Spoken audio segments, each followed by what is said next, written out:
All right, we are calling the meeting of the Planning and Zoning Commission. Today is July 14th, 2025. It is 6 p.m. Can I get a roll call, please? Dokun, Holderness, Here. Sitzman, Here. Aaron, Here. Muniza, Here. Winman, Here. Friedoff. Here. Any corrections to the agenda as sent? Do I have a motion to accept the agenda? So moved. A second? Second. All in favor? Aye. Aye. All opposed, same side? That carries. And we have no minutes, so let's see, we're going to go into agenda item 4, public hearing requested by Dahnovan Holdings, LLC, to consider recommending approval to rezone from a two-family residential district, R2, to residential planned unit development, 2 district, RPUD2, a PUD site plan, a preliminary, let's see, we're just going to do one at a time here. So, are we going to open them all at the same time, Dave? Yeah, we can do Public the public hearing? hearing Okay. for the, So we will, I'll continue reading that. A PUD-B site plan, a preliminary plat, and a final plat for the 5th Street Villas. Open the public meeting. Is there any comments from the public regarding the public hearing requested by Dahnovan Holdings? Please just state your name. My name is Andrew Hugg. and your address too, please. Address is 2425 Avenue G in Council Bluffs. Thank you. And I was born and raised at the lot next door. Okay, thank you. So we're looking at a couple of different things. One is there is and Gary, correct me if I'm using the wrong terminology, but there's looks like perhaps a French drain system on the west side of the property, and draining into an underground, well, I'm going to call it a French drain for now. And that looks like it's very close to the property line, and it looks like it's going to be 3 feet wide and 4 feet deep, roughly. And that would cut off a lot of the roots of the trees over there. So we were wondering if there's any reason it couldn't be mirrored over onto the other side of the property, so it would be on the east side. So that'd be one concern that we raised. We'd like to preserve all of those trees as much as possible, and cutting off a good third of their root systems would be harmful. And then on this, I guess the site plan, it shows the existing, the one that shows the existing site. Over on the west side, between the daycare building and the property line, it shows a wavy red line, and I believe that's indicating vegetation to be removed. And we're trying to make sure that that vegetation is on the east side of the property line. It shows it on the east side here. I'm not aware of much vegetation over there on that side of the line. Let's see. I don't know. It's PUD-2, PUD-B site plan. Yeah, there you go.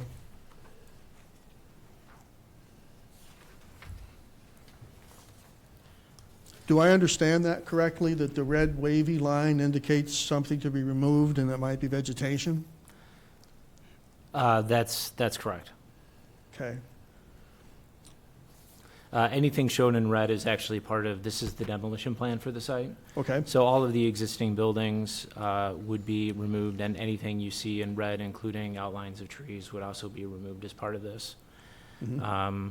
The site would be, after development, the site would be developed in accordance with the landscape plan, so new trees would be introduced on site. However, short answer to your question is yes, anything in red is scheduled to be removed from the site. Okay. So those are cut fill plans, right? Basically, this is Pretty much. soil cut. Yeah. Thank you.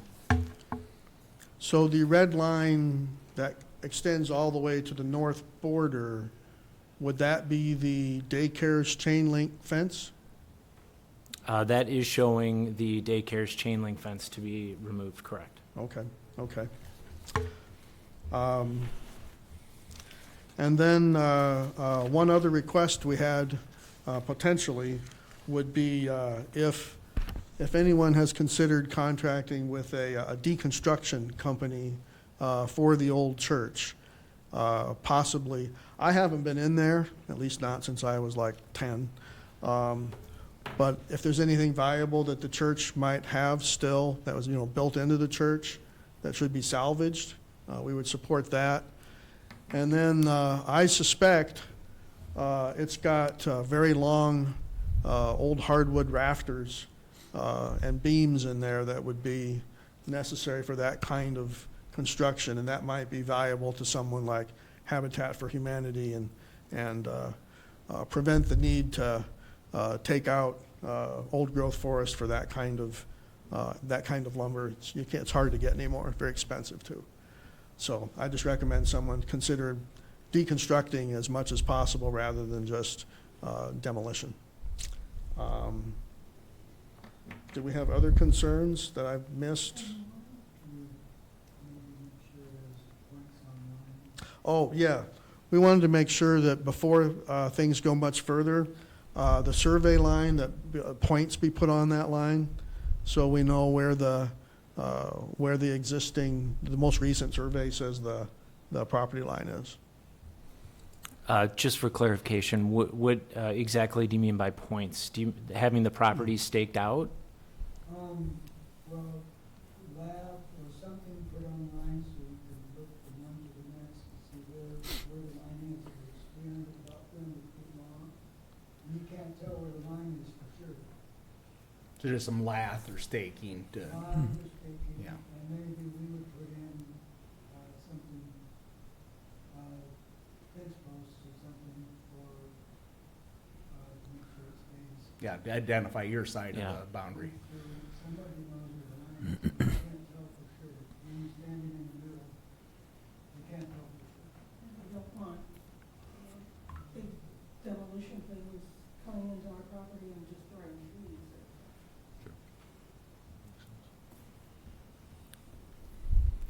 Okay. I think as part of the development, there's a professional land surveyor that's involved in this project. As a matter of course, for something like this, they would be staking that property line. It would likely be a wood stick with a pink flag attached to it, but that is something that certainly the developer can do and will accommodate. In terms of your other questions, I wouldn't be the best person to answer that. I might refer to the engineer on this project to talk about the stormwater system, and perhaps the applicant to talk about any thoughts about the deconstruction process. Okay. Did you guys have any more additional comments? Otherwise, we can have them step up and give us some responses. Well, can I speak just Yeah, could you just step up to the mic and introduce yourself, just so the people at home can hear who you are and where you're at? Well, we televise this. Oh, I see. I'm Gary Hogg from Coralville, 305 Fifth Street, Coralville. And I guess just in general, I concerned with filling the place up with so many units. And I know that's good for business and everything, but maybe for the neighborhood, not so much. And I'm not real organized with what I mean, but there's townhouses across the street, and I'd rather see it less dense. Thank you. Anything else? You guys want to get up and give any comments to some of that? Chris Thompson, MS Consultants. I'm an engineer here representing the client. I'll just speak to a couple things that were brought up. The limits of disturbance that's not uncommon for us to stake, so we don't want to take down any trees that aren't on our property. So of course we'll stake that prior to any kind of construction or demolition. As far as the infiltration trenches along that west property line, that's a stormwater requirement to meet your guys' ordinance in terms of water quality. We're doing the same exact thing on the east property line, so there's not really a mirror to give and take kind of thing. So this is, So there's also one, yeah, that side is the same exact thing. It's treating water from the roofs and additional paving. So the intent for that is we're adding bioswales on the property, so they are managing the stormwater instead of adding excess water to Biscuit Creek, which can already be a very flashy stream through Coralville, so. Or the adjoining properties. Or the adjoining properties, that's right. Correct. So I think those were the two things that I'll answer. I'll let Mike speak to the other items. Mike Bales with Dahnovan Holdings and Urban Acres Real Estate. As far as we know, we work pretty closely with the previous owner. We can go through the building and look at it. There was nothing that stood out to us to be reclaimed or salvaged. But that's something we can definitely take a look at, prior to taking it down. Yeah, I think that'd be just a great approach, those historic buildings. You have to account for the damage, if there's any insect damage or things like that. It greatly reduces any value in there, but I think that'd be a cause to investigate. We could absolutely look at it, yep. Yeah. And then to their point, I think it'd be great. I love trees as well. I want to see them as well protected.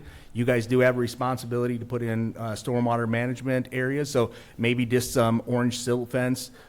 It can be the best intentions of the developers, but contractors, when they're short on time and they're short on staff, sometimes that orange snow fence just provides that visual barrier for them to, hey, we can't go beyond that. 100%, because actually, one of the things about the particular site, we want to keep, I know you do. we don't want to lose any trees. We don't want to make that mistake. Right. So there was a plan in place to, with silt fencing and whatnot, to keep it protected, but absolutely. Yeah. So, all right. Any other comments for the public hearing? No?